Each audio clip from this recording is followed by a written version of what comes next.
Okay, following on from a video I did some time ago about having problems with the power of mobile phones when I was travelling in the caravan. We've since been home for a few days and we've still got problems. The problems are, first of all, my phone, all right, will charge up most of the time, okay, but not all the time, all right. Sometimes it can be on charge all night and not come up to 100%. Okay. Mark's phone, this one here, all right, even though the little red light is on here now, hasn't been able to be used for the last 3 or 4 days, simply because it won't accept a sufficient charge. To show what actually happens, I've got it plugged in, all right, plugged into the power lead. There we are, it's plugged in. Cable going round. In fact, I'm a bit tangled here. Get it untangled. All right, and it's currently off. Getting reflection there. If I unplug it, cable and plug it in, sometimes, yes, it comes up and it shows it's charging, got 6%. Well, that'll go up to 6%. In fact, we've got it even up to 19 or 20% and it goes off. And then after it does that, you check it later on, it's gone down to 5 and 3 and 3 to 1%, even though the light up here may stay on. So it sounds like it's some sort of a battery problem. However, only a few days ago, 4 or 5 days ago, this phone would charge up to 100%. So what's going on? All right, to look at that, what I've done is done a bit of investigation, and it would seem that it's a battery issue. But to give an example, Mark's phone, this one, it's an Agora 8, right, is only 17 months old.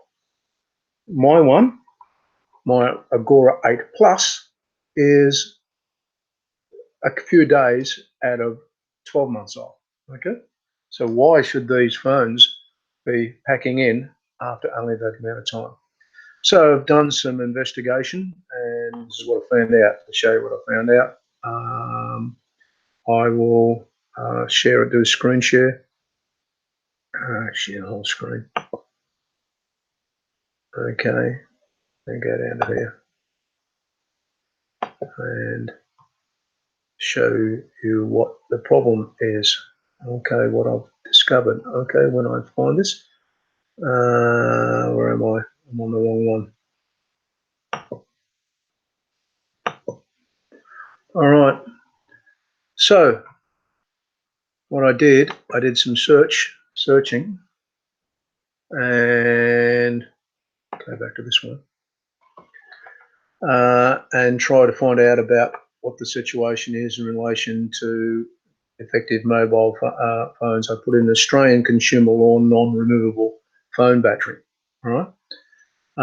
One of the issues with modern phones is both these new phones do not have a removable battery. That means that if the battery packs in, I can't just go and buy a new battery. All right?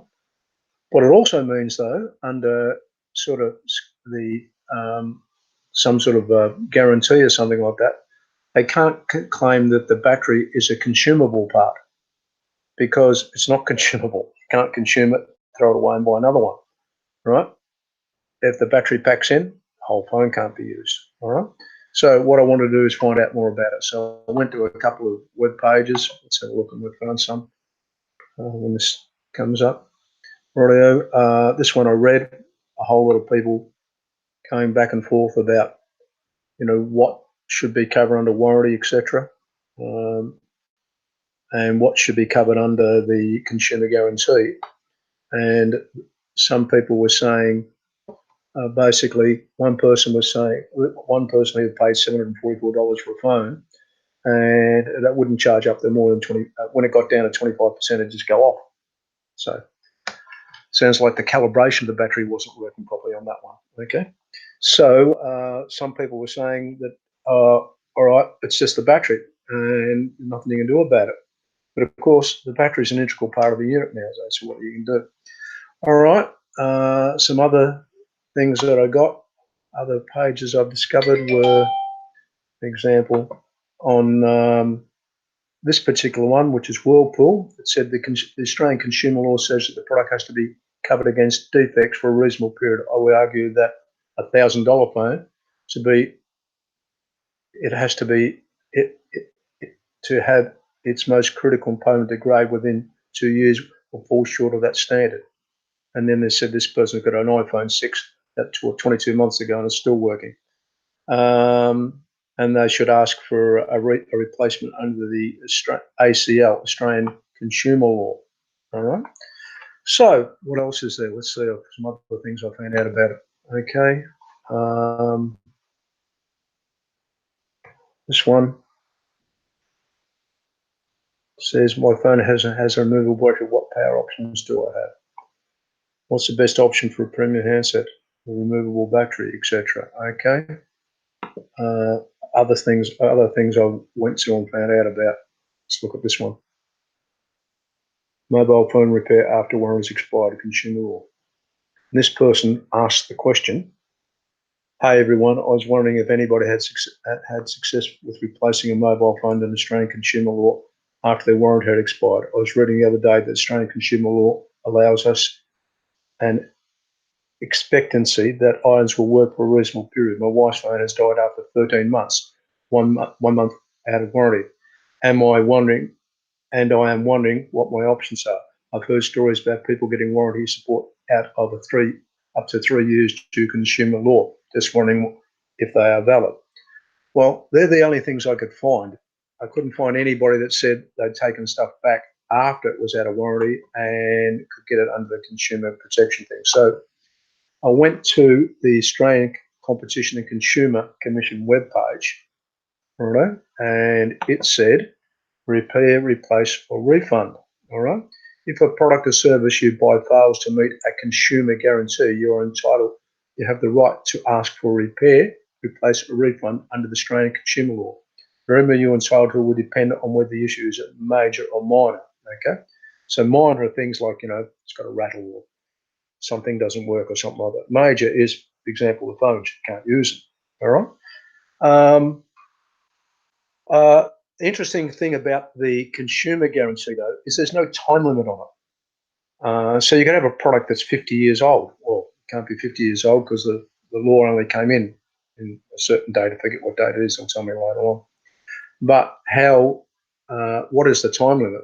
And, are things like batteries expected to happen? Well, I thought I'd also look at what the consumer guarantee actually is. So here's the link to the consumer guarantee. Okay, under Australian consumer, when you buy product or service, they come with an automatic guarantee that they will work and do what you ask for. If you buy something that isn't right, you have the consumer rights. So it says what products are covered, consumer guarantee on products and services, who's claim the remedy from, exceptions to the guarantee. If it's not right, you're right, and more information. So I'll just go with exceptions to the guarantee. Consumer guarantee do not apply. If you got what you asked for but simply changed your mind, that's not the case with this phone. Misused a product in any way, we haven't misused it. Knew of or were aware of the fault before you bought the product. We weren't aware that it would only last 17 months before we bought the product. Ask for a service to be done in a certain way against it. Okay. There's some dollar amounts here, $40,000. Well, these went $40,000. Just to give you some explanation, my wife's phone was $150, thinks, and mine was $250, something like that. Now, some people seem to be of the opinion if you pay less, you shouldn't be able to get as good a guarantee. Well, I wouldn't have thought the amount of money was relevant. I buy something for 10 cents, it's supposed to do a job. If it doesn't do the job, that's not doing the job. Okay, so where does that leave me? All right, what it leaves me is there's a screenshot of the phone. Okay, turn the phone back on. Okay, comes on. I sent what I've decided to do. I sent an email to Kogan, who I bought the phone from, in fact, one for each phone, saying that I wish to make a claim in the case of Margaret's phone because it's 17 months old, outside of their warranty, under the statutory warranty. And actually did get a reply, and here's the reply here. I only got it a few minutes ago. All right. Okay. It says your request number such and such has been updated. A reply to this email to respond. All right. So what do they say? They say down the bottom here, and sorry experiencing such an issue with your unit. And let me assist. When these phones are plugged in to charge after the initial battery has been drained, they will not show the charging meter or indicator for 10 to 15 minutes. Well, I knew that. Okay. Could you please try to provide a front and back photo of your device with complete accessories? Also, please confirm the details are correct. All right. Which I've replied to, sending them a photo of it and ask where's it going to go from there. So it's going to be very interesting to go there. I think at some stage they're going to tell me it's not under warranty and the battery's not covered under the warranty. My argument will be the battery is an integral part of the unit, and that when I bought the phone, I would have expected that the battery would last as long as a normal contract on a phone would be, which would be at least 2 years. In fact, I have another phone, I'll go get it in a second, which is I've had for 10 years, and it still charges up to 48% of battery. Whereas the other thing, and also it's usable. The other thing which I dislike about all these phones is that they turn around and say, when the battery doesn't work, you can't use the phone at all. Like this phone at the moment, going back and switching the sharing off so I can go back to the phone. You're okay. Where do I come back to that? This phone here, I'll switch off the screen share, show you, stop it. All right, coming back to the camera. This phone, even though it's plugged in and on power, I can't use it. The battery's flat. When you think about it, as a consumer, if I buy an electrical product, I expect to be able to use the product when it's plugged into power, right? Not that I can't use the product because the battery's flat, even though it is plugged into power. So that's my expectation. That's my expectation when I bought it. People might say that's different, and that's not the case. I didn't know that when I bought the phone, right? I didn't know that I couldn't use the phone if the battery was flat. I also didn't know that the battery might pack in after 17 months. So there's nothing on the documentation that says that. I expected to be able to, having had a previous phone that's 10 years old, to get at least perhaps not 10 years, but 4 or 5 years out of the phone battery before I'd have to do something about something that hasn't got a phone. By the way, I wonder if it's charging anymore. By the way, I can't tell unless I unplug it, plug it in again.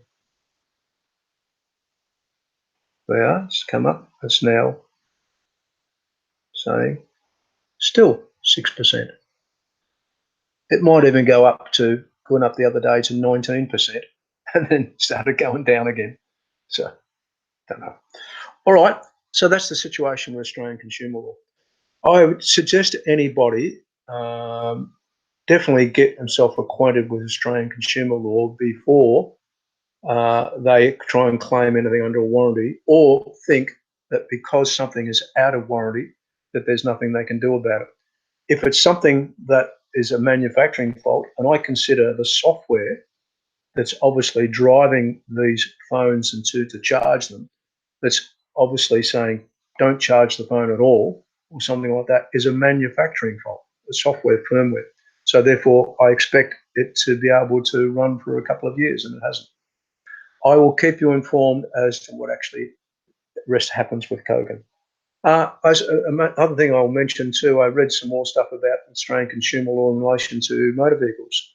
And I noticed car dealerships nowadays are giving lifetime warranties on the engines of cars. I get the impression they're doing that because of Australian consumer law, which basically says that when you buy a car, you expect the motor to last a long time, the lifetime of the car. Enough about that. Any queries? You want to know any more about this? Contact me, email me, whatever. Other than that, see you later. Bye.